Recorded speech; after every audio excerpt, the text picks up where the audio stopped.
Assalamualaikum warahmatullahi wabarakatuh. Pemirsa pecinta keterampilan elektronika, selamat jumpa kembali dengan saya Bayi Haki pada channel kursus elektronika. Pada kesempatan kali ini, saya akan membuat video mengenai cara kerjanya bagian vertikal dari mesin pesawat TV.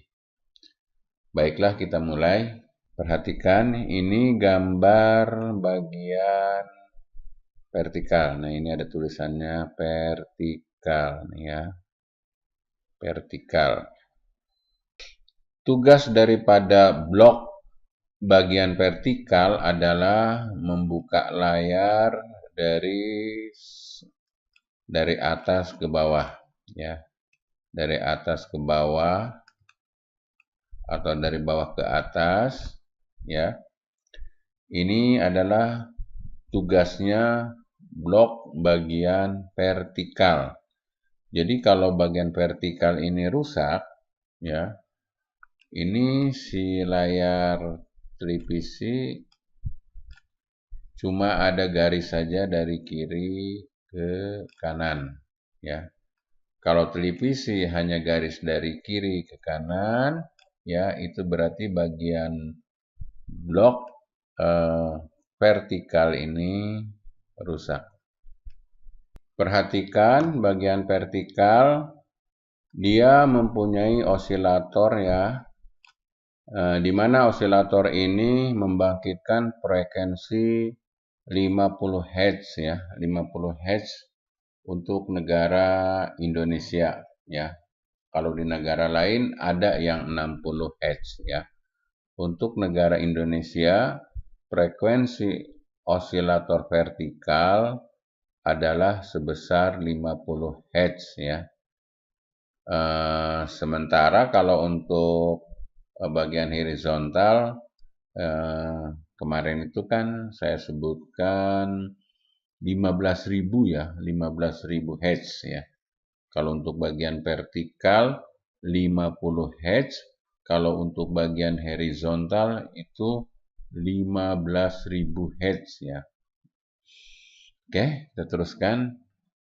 Frekuensi yang dibangkitkan pada osilator vertikal ini disalurkan ke sini, lihat, ke transistor driver ini. Masuk transistor driver, kemudian keluar ke kolektor. Nah, ini dibagi dua ya, persis seperti power supply, persis seperti power amplifier itu ya, push pull ya. Jadi ini memang cara kerjanya adalah push pull.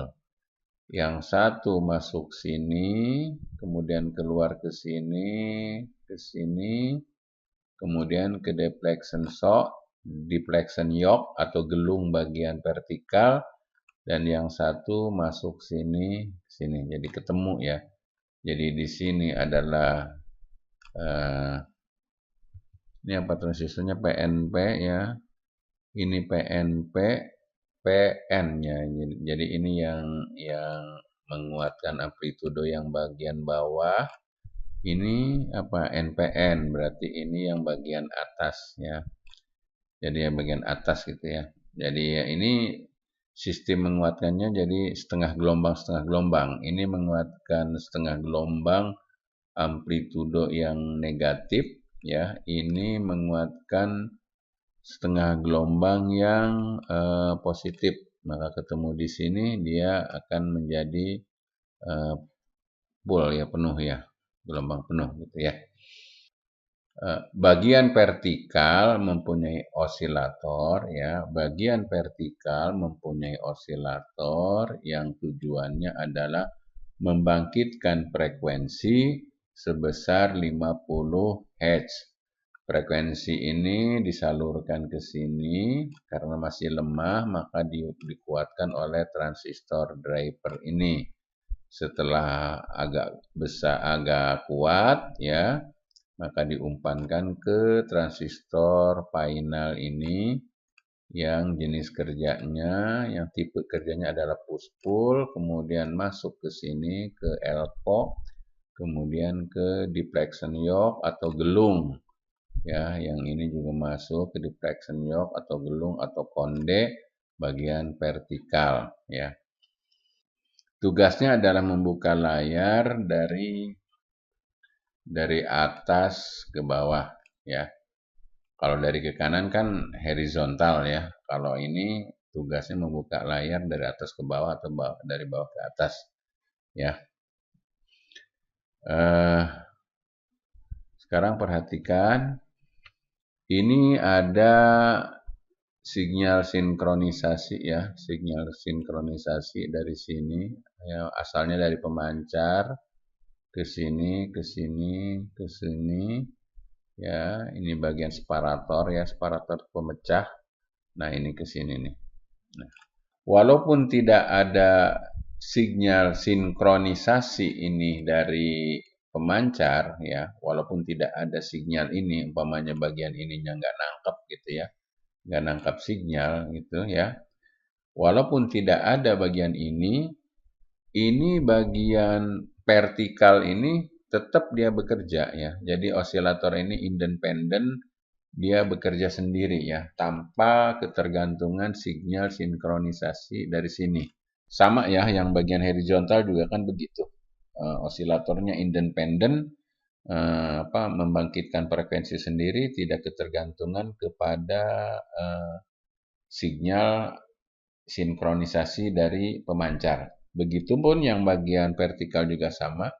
Osilator ini independen, tidak perlu bantuan yang dari dari pemancar. Dia bisa membangkitkan sendiri ya. Jadi dia bekerja sendiri.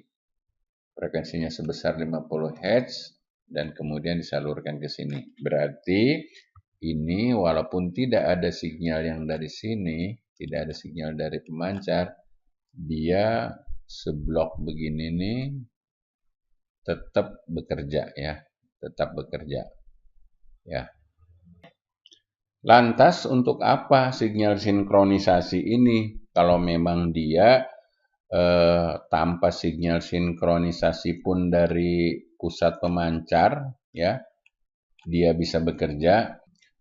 Gunanya sinyal sinkronisasi dari pemancar ya, yang masuk ke sini, kemudian dibagi dua, ke bagian vertikal dan ke bagian horizontal, adalah untuk agar gambar ini tetap ya, tetap. Maksudnya gini, kalau bagian vertikal ini rusak, itu gambar itu akan jalan gitu ke atas atau ke bawah gitu ya. Si gambarnya itu nggak netep. Kalau kepalanya di sini gitu ya, nanti geser kepalanya di sini ke bawah. Atau dia berjalan gambarnya dari bawah ke atas gitu ya. Nah, agar si gambar ini netep gitu ya, jadi agar si gambar itu nggak berjalan dari atas ke bawah gitu ya, agar dia kepalanya kalau lagi baca berita umpamanya penyiar ya tetap di sini gitu ya. Maka ini tugasnya sinyal sinkronisasi ini. Ya, tugas sinyal sinkronisasi ini membuat gambar ini tetap ya, artinya diam gitu ya, nggak berjalan aja. Sama juga dengan yang bagian ini juga, yang bagian horizontal juga ya, sama juga. Tugasnya adalah sama juga ya. Jadi sinyal sinkronisasi yang dikirimkan ke vertikal dan juga dikirimkan ke bagian horizontal yang dimasukkan ke bagian osilator ya, artinya bergabung ini di osilator di sini, itu tujuannya adalah biar si gambar itu tetap gitu ya, tidak bergeser ke kiri ke kanan atau ke atas ke bawah. Nah itu. Kalau tidak ada sinyal sinkronisasi, ya, kalau sinyal sinkronisasinya ini hilang, ya, nggak ada. Apakah gambarnya ada di sini? Ya, sejauh bagian video dan bagian penangkapnya itu normal, maka dia ada. Cuma gambarnya ya jalan aja gitu ya, nggak enak ditontonnya dari bawah ke atas, jalan atau dari atas ke bawah, atau dia bisa saja gitu ya ke kiri, ke kanan gitu ya. Pokoknya goyang-goyang aja nggak enak dilihat mata. Nah itulah tujuan daripada sinyal sinkronisasi itu adalah membuat gambar itu netep ya, netep sesuai dengan apa adanya yang diambil dari kamera. Ya, kan pada dasarnya pemancar TV itu pertamanya itu adalah kamera. Gambar ditangkap oleh kamera, kemudian dimasukkan ke pemancar, kemudian disebarkan, dipancarkan melalui udara, kemudian ditangkap oleh kita, kemudian ditimbulkan lagi di pesawat TV kita. Nah, agar gambar yang ada di pesawat TV kita itu persis posisinya dengan gambar yang ditangkap oleh kamera, maka si sinyal sinkronisasi ini tugasnya ya. Sinyal sinkronisasi ini yang tugas membuat gambar itu netep ya, tidak goyang kiri, tidak goyang kanan. Demikianlah cara kerja bagian vertikal dari mesin TV. Jangan lupa pijit knob subscribe dan tanda lonceng agar tidak ketinggalan video-video berikutnya. Kalau ikhlas, silahkan bersubsidi dalam bentuk mengisi pulsa nomor HP saya atau membelikan token listrik untuk menunjang kegiatan kursus ini. Sampai jumpa pada video berikutnya.